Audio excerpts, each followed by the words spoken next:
mysterious traveler.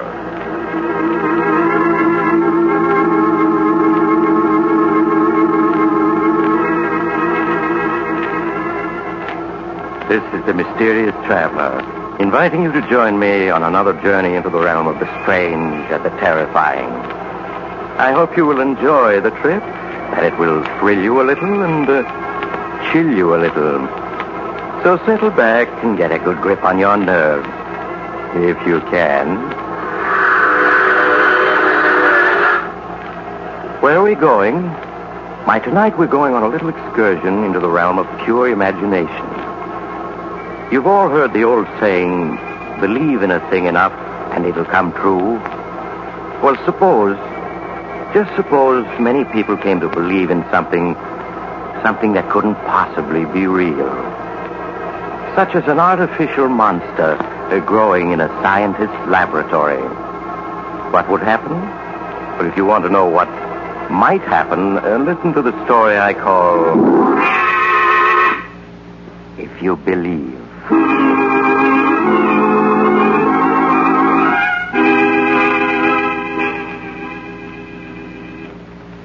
My story begins in a rambling old house deep in the woods. In a homemade laboratory, gray-haired Professor Jonathan Davis is peering eagerly into a large glass container that holds an odd, transparent, jelly-like substance. Ellen! Oh, Ellen! Yes, Dad? Ellen, come quick. I'm coming, dear. What is it? Ellen, look. I think I've succeeded at last. Oh, Dad. You look. Your eyes are better than mine. Yes, isn't there movement in the protoplasm this time? Isn't it stirring just a little? No, Dad. There isn't any movement. No? You're positive, Ellen? I was sure I saw some sign of life. I'm quite positive, Dad. Now, please, won't you admit that what you're trying to do is impossible? No, Ellen. No, I will succeed. I know it. Now, come, we've got to try another feeding mixture. If you hand me the saline solution and dextrose, and I'll begin again.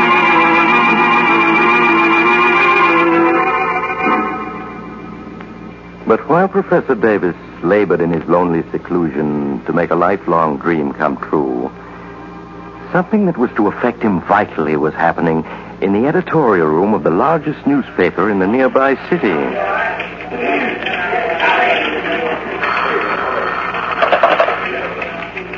Steady desk, Benson speaking. Oh, hello, Mr. McGuire. Yes? Well, yes, sure. I've been reading Dan Duncan's special features. I edit them. I see. You don't think they've been colorful enough lately, huh? Well, to tell the truth, I agree with you. I've been meaning to speak to him about it. Yes. Sure, I'll do it now. He just came in. Right. Good night, Mr. McGuire. Hey, Dan. Yeah, Joe. What cooks?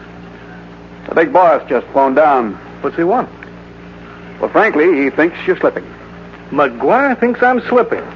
Well, I like that. That's what he said. And I've done everything to get hot material except to go out and commit a murder myself. Well, maybe he's tired of murders. You want to know why you don't turn up something like that haunted house story you did last spring? Why I don't.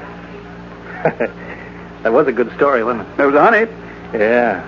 Especially the description of the way the ghost of the drowned girl walked around the house, leaving wet spots where it stepped. You know, I caught a heck of a cold walking around in wet socks to make those footmarks. No more than you deserve for faking a story. Yeah, faking a story. Listen, Benson, any time a million readers believe a story, it's true. And they believed in that ghost. Every one of them. I'm not saying they didn't, but McGuire wants another story just as good. I got a good mind to tell the old buzzard to fly a kite. Another story like... Hey. Huh? What is it? I think I got it.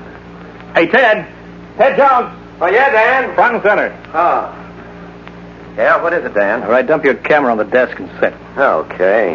Now, tell me, what was that story you told me last week about some professor living up in the woods back at town, never coming out of his private lab? Oh, you mean Professor Davis? Yeah, that's the one. Yeah. Well, what about him? There was a fuss over something he said in the lecture one day, wasn't there? A fuss? Well, it was more like an explosion. Hey, wait a minute. I remember that case. Professor claimed he could create an artificial man, wasn't that it? No. He said that an artificial man might be produced someday. Might be. Well, the paper said he claimed he could create one. Yeah, I know. Well, it made a good story, didn't it? And drove Professor Davis out of the university into retirement. Oh, the school didn't like the publicity. Water under the bridge, kid. Anyway, here's the old professor working away secretly for the last 5 years. All alone? No, he wasn't all alone. His daughter Ellen's with him. How old is she? Oh, she was 15 then, so... She's 20 now. Good looker? Well, I was in Professor Davis's class. I remember as a skinny brat with yellow hair. Yeah, good, a blonde. So here's the prof secretly working with his beautiful blonde daughter at what? I'll bite. What? Why, he's trying to prove he was right. He's trying to create an artificial man. Say, you've got something there. Oh, no, wait a minute. You don't know Professor Davis is trying to create artificial life? Well, we soon will. You know where his hideout is, don't you? Yeah. All right, then grab your camera. Let's get Oh, going. no, wait a minute, Dan. Suppose you find Professor Davis is... Ah, forget it. Benson, save me 2 columns. Come on, Ted. We're on our way.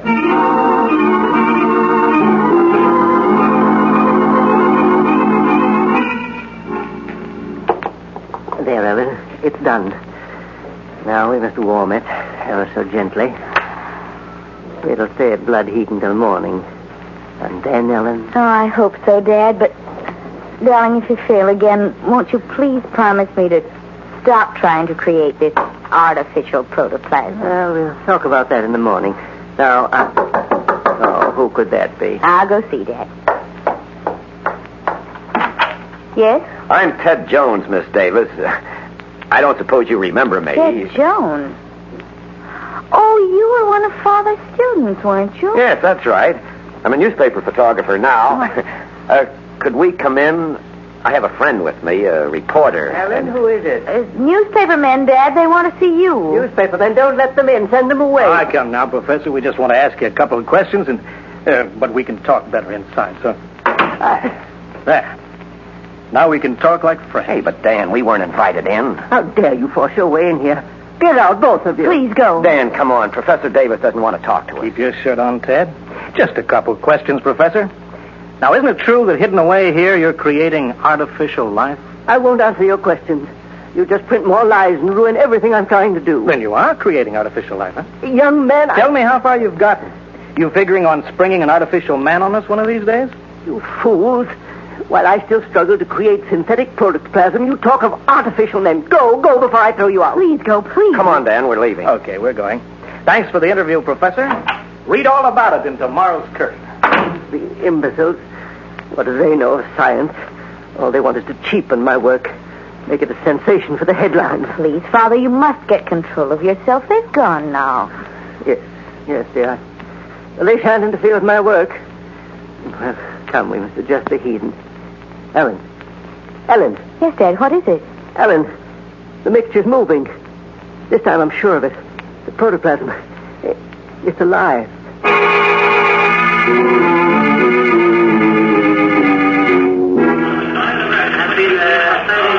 Say, Dan, this is something. Behind bolted doors, deep in the woods, Professor Jonathan Davis toils night and day to create the world's first synthetic man. In a great vat lies a strange caricature of humanity. It has a head, arms, legs, a body, all of them fashioned of a pale green substance like gelatin. Nice touch, huh? Day by day, life stirs more strongly in this grotesque creation of science. Someday it may breathe, walk, eat. Now, look, Dan, aren't you going pretty strong? Ah, forget it. The old man wants a story, doesn't he? Besides, the professor really is working on synthetic protoplasm. Maybe he has got a pale green monster in his bathtub. How do I know? Okay, Dan, but if you're faking this story, I know nothing about it. Faking it? You know I never fake stories. Okay. We'll set this up and put it in the press wires. By noon tomorrow, 40 million people will be believing in Professor Davis' artificial monster. By noon tomorrow, I'll be believing in it myself.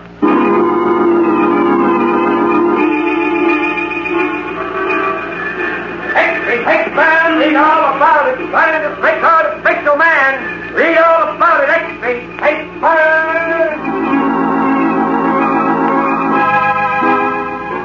And so, all over the nation, people read the story and marveled and believed.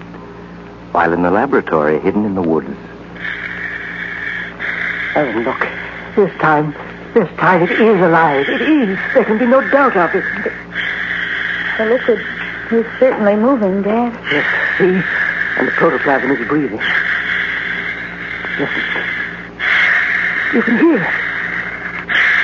I've created artificial life, Ellen. Yes, I'm afraid so, Dad. Afraid? So what do you mean? I'd like to see their faces down at the university when they hear of this. It's grown since last night. Yes, it has. The cells are multiplying like true protoplasm. That's why I transferred it to the staff tank. Now I must add salt, acid, phosphorus. Oh, that must be grocery boy. Excuse me, Dad. Yes? Oh, you. Miss Davis, I hope that you'll let me apologize. We have nothing to say to you. Please don't shut the door before I explain. Explain? There's nothing to explain. You force your way in here. I came to apologize for that. Well, have you seen the morning papers? We're not interested in the papers. I'm afraid you'll be interested in this one. Look.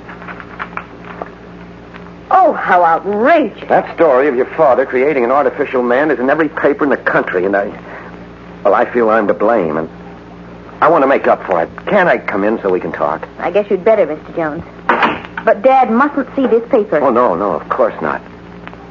But won't he recognize me? No, I don't think so. He's very nearsighted. I'll just tell him that you used to be one of his students. And if you'll tell me the real truth, I'll try to get the paper to understand that Dan Duncan just made up his story. Who is it, Ellen? It's Ted Jones, Dad, one of your former students. He called to say hello. Jones? Jones? Yes. Ted Jones? Oh, yes, of course. Organic chemistry, wasn't it, Jones? Oh, yes, sir. You're the one who kept breaking things.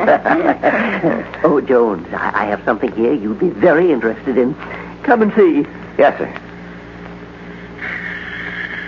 Look.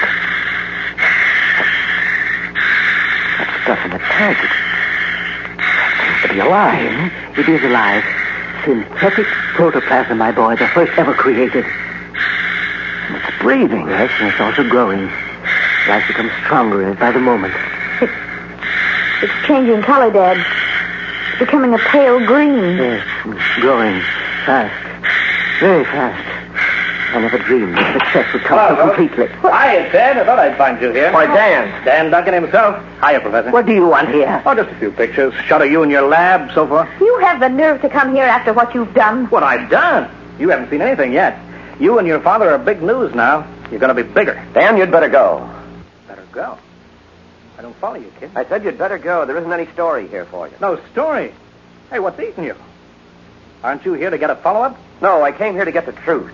Something you wouldn't be interested in. Hey, what kind of talk is that? Are you going to go, or will I have to throw you out? Throw me out? Now listen, kid. You want me to try it? All right, I will. Okay, I'm going. Take your hands off me. But don't think you can get away with this. You're fired. And that's all right with me. As for you, Professor, you and your artificial man are going to be so well known in a day or two, you'll be getting offers from Hollywood.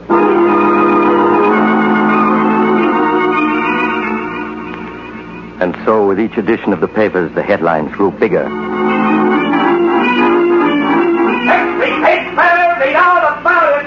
All about the artificial monster. Every paper. The telegraph wires carried editorials condemning Professor Davis. Is it a man or is it a monster Professor Davis has created? By his refusal to answer questions, the professor led us to suspect that this Radio commentators spread the story to still more listening millions. A strange substance like pale green gelatin. Now it moves and stirs in its confinement, seeking to escape. This strange creation of the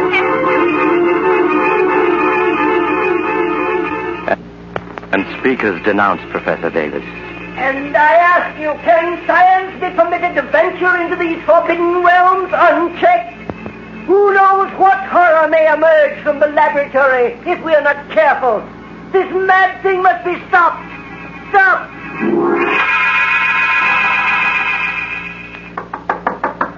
Who is it? Oh, it's me, Ted. Oh. Ted, did you have any trouble? No, I got the medicine for your father, all right, and I brought the evening papers, too. What do they say? Pretty bad. They're all using Duncan's story, and he shot the works.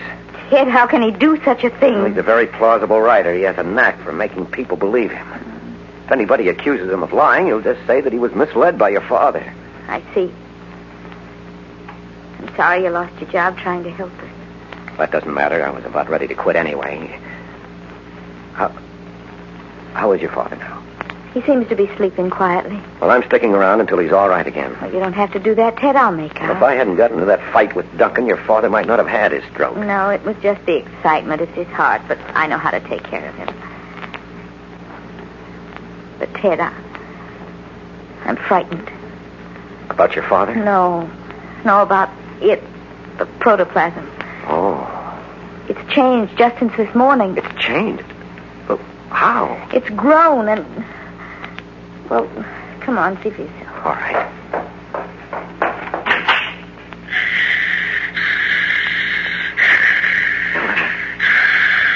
Ellen, it seems to be taking on shape. Yes, and it looks... Oh, Ted, it looks like green gelatin. The way Duncan describes it. And look, there's a vague shape like a head and the rough outline of arms and legs. Oh, it isn't possible. It shouldn't be, but it's happening. Something terrible is taking place inside that glass tank. I don't understand it. Your father certainly never intended to create this. You know, all afternoon I've been wondering if Father really has created it. I don't follow you, Ellen. You mean some outside force might be responsible? Ted, you know the old saying, believe in a thing enough and it'll come true. Yes, of course. Well, I think that's true. The power of belief is a tremendous thing. People begin to believe that there's going to be a depression, and there is a depression. But, Ellen... They begin to believe that strangers and foreigners are enemies, and pretty soon they are enemies. They believe there's going to be a war, and war comes. Well, that's true, but what are you getting at? How many people are reading Dan Duncan's story this very minute, right now, while we're talking? Well, hundreds of thousands, probably, all over the nation. Maybe 1 million. And they all believe it's true. Well, a good many of them. Yes, Dan has a genius for being plausible. Then don't you see, Ted? Here in this laboratory is the necessary material for a monster. And out there are all those people believing in such a fantastic monster. You mean 1 million people are thinking life into the protoplasm? Yes, Ted. I know it sounds fantastic, but that monster was never created by my father. Dan Duncan created it when he wrote about it. Oh, and if that's true... There's no other answer. Over there in that glass tank is something that's alive only because millions of people believe it's alive. No, it is alive. There's no telling what it may become. Ellen, we have to destroy it. It'll break Dad's heart, but we can't let it live. Well, it's growing bigger by the minute. We've got to get rid of it now before it grows any larger. There's acid in those bottles there. That'll destroy it. All right. Yeah, I see them. Here. Just as soon as I get it open, it'll take care of the creature. Be careful, Ted. It can burn you dreadfully. Ellen, what's happening? What are you doing? Dad, darling, you're supposed to be in bed. I'm feeling better. I wanted to see how the protoplasm was. Please go back to bed, Dot. Your heart. Oh, my heart's all right, but I must be sure. Oh, it's changed. It's taken on a form. Yes, Professor, a monstrous, unnatural form. It has a head, arms, legs. But it can't have. It's only protoplasm. It's all impossible. Unfortunately, it's true. I can't explain now, but, we've got to destroy it. No, the culmination of my life's work. You can't destroy it. We must, Dad. No, I won't let you. It's the only thing to do. Professor, look at it. It's crawling around inside the tank now. It's trying to climb out. But it can't be dangerous. It's just harmless protoplasm. Dad, Ted is right. You've got to let us kill it. It's just protoplasm, I tell you. It was just protoplasm. Stand back, Professor. I'm going to empty this acid on. No, you mustn't. I will. Dad! Professor Davis! Professor Davis, look out! Why, the tank. He fell against the tank and broke it. Is he hurt, Ted? Oh, I'll see. Oh. Ted, the protoplasm is moving toward him. We've got to get him out of here. I have his arms. Quick, you take his feet. I have. Oh, hurry up, Ted. It's trying to crawl out of the tank. Got to get him upstairs. Can you manage it? Yes. Keep on. All right, easy now, easy. All right, just a little farther. All right, one more step, Ellen. There. Now, here's the landing. We can put him down here. Now, easy. There.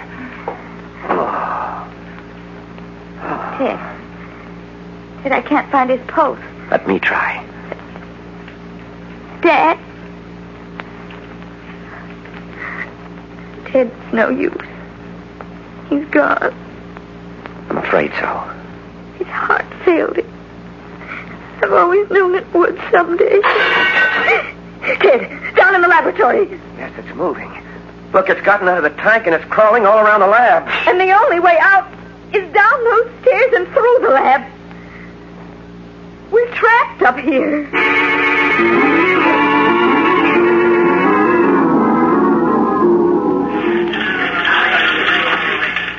Look, I'm not saying it isn't a good story, Dan. It's a whale of a story. But McGuire wants some pictures. Pictures? How can I get pictures?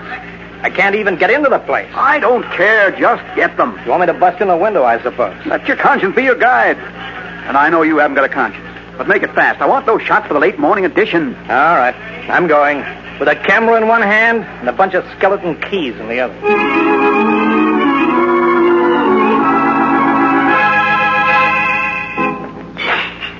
It's looking for food, Ted. Yes, and it's getting frantic. Look how it crawls back and forth through the lab. It's been doing that for an hour now. Look how enormous it's grown. Suppose it tries to come up these stairs to this balcony. Well, it may not. It has no eyes, no intelligence. It's just protoplasm, blindly seeking food. But suppose it does try to come up the stairs. Well, then we'll stop it. I have the gun here that I found in your father's desk. I'll use that on it. I don't think it would even feel a bullet. Well, we'll see. There, it's on the other side of the lab now in plain sight. Stand back there, and I'll try a couple of shots. I hit it. It didn't even notice. No. If we could only reach those bottles of acid, that would fix it. But every time we've started down the stairs, it's rushed over to wait for us. Must feel the vibration, but I'm going to take one more try. Ted, please be careful. Yes, I will. I'll tiptoe down one step at a time. Perhaps I can avoid attracting its attention this time. What's it doing now? Lying quiet, as if it was listening. Only lie quiet a few seconds more. I'm almost at the bottom. Ted, quick! It's coming this way! Oh, Ted, it almost got Yes, you. it did touch my foot, but I wasn't interested in getting any better acquainted. What are we going to do now? I don't know, Ellen. If we could only reach that acid. Say, I wonder if it would make any difference if we turned out the lights. They can be controlled from up here, can't they? Oh, yes, but what good would that do? Well, in the dark, it might become inactive.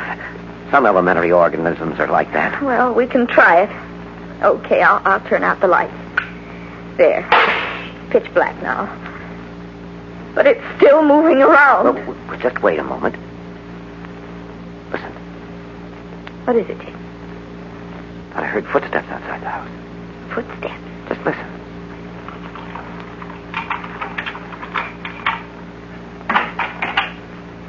Someone coming in the front door.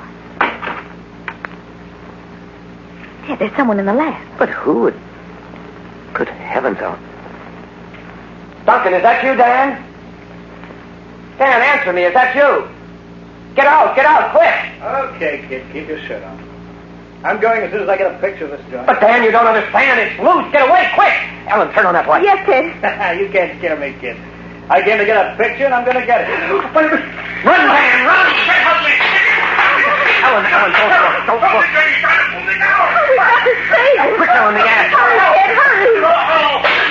Here, you take this bottle. I'll take one. We'll break them over it, understand? Yes, Ted. Well, come on, then.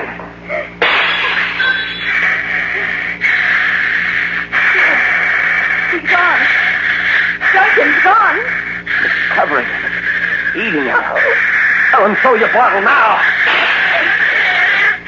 Don't fury that horse of it enough to kill anything.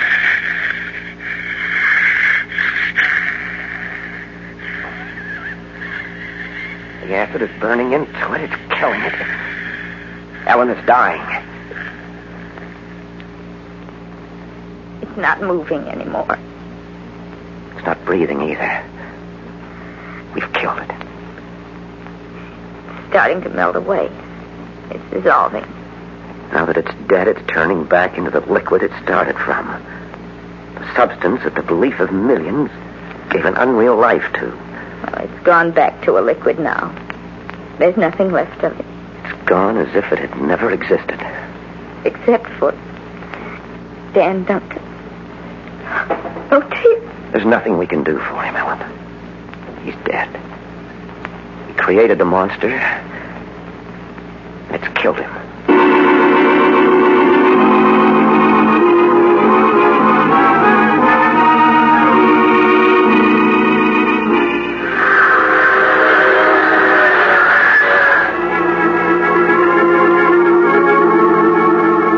This is the mysterious traveler again. Well, maybe it's true about believing in things and making them happen. Wars and depressions and artificial monsters and things like that. I think I'll make a New Year's resolution to be careful what I believe in 1947. No more believing in boogeymen or spooks. I might meet one. Instead, I'll try believing in some of the nicer things for a change, such as peace and goodwill among nations. Well, if I can get enough people to join me, maybe they'll come true and... Oh, you'll have to get off here. I'm sorry. But I'm sure we'll meet again. I take this same train every week at this time.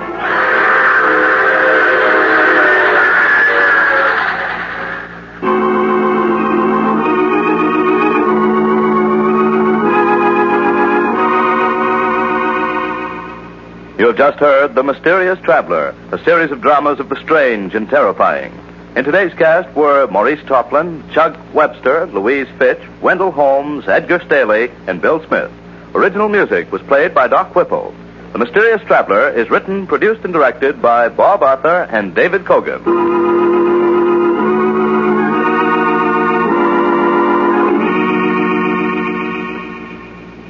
And now, a preview of next week's strange and shivery story by The Mysterious Traveler. It's only 2 days now to New Year's Eve. Were you planning a big celebration to greet 1947? I'd be careful if I were you. Because, you see, our story next week is about a man who did just that. In fact, it was such a big celebration that when he got over it, it wasn't 1947 at all, but 1948. He lost a whole year out of his life. And when he finally got the year back, well, what happened to him shouldn't happen to a werewolf. So take it easy New Year's Eve, so you'll be sure to be on hand next week for the strange and terrifying tale I call New Year's Nightmare.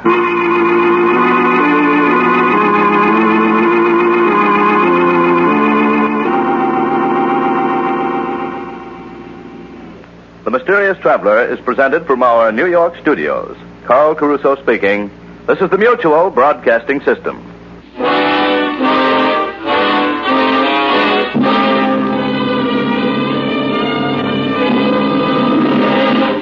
For a behind-the-scenes glimpse into the workshops of the nation's top mystery writers, be sure to hear Mr. Mystery every week. The famous creators of your favorite fiction bafflers will be guests of Mr. Mystery. You'll hear short mystery dramatizations as well. Don't miss your chance for plus mystery entertainment and hear Mr. Mystery and a well-known guest expert every week over most of these stations. This is the Mutual Broadcasting System.